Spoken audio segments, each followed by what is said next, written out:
Ako celý tento program prebieha? Po vstupe do programu si čo najskôr rezervuj svoje RTT sedenie, či už osobné alebo online. Obe formy fungujú úplne rovnako, je len na tebe, čo ti viac vyhovuje. Tvoj program nezačína hneď po kúpe, ale až po absolvovaní RTT sedenia.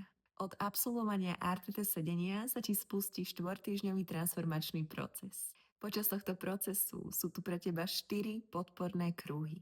Jedno týždenne. Na výber budeš mať vždy 2 termíny, v útorok a v stredu o 18:30, aby si mohla vybrať, čo ti viac vyhovuje.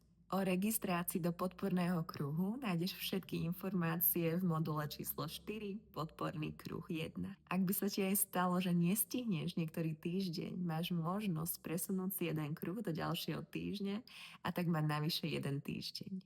Celkovo máš však nárok na 4 vstupy do podporného kruhu. Na podporných kruhoch sa naučíš techniky na emocionálnu reguláciu, podporu nových presvedčení, bude čas na zodpovedanie otázok a aj dávku motivácie v bezpečnom priestore. Chcem ti len pripomenúť, že aj keď má tento program skupinový prvok vo forme podporných kruhov, samotná RTT terapia je individuálna a prebieha len so mnou. Na podporných kruhoch máš vždy možnosť zdieľať, no nikdy to nie je povinnosť.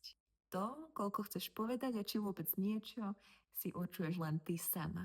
Tieto stretnutia slúžia hlavne na emočnú podporu, motiváciu a zdieľanie techník, ktoré ti pomôžu na tvojej ceste ukotvenia nových presvedčení a posilnia tvoju celkovú zmenu. Chcem, aby si vedela, že mojou maximálnou prioritou je pre teba vytvoriť bezpečný a rešpektujúci priestor.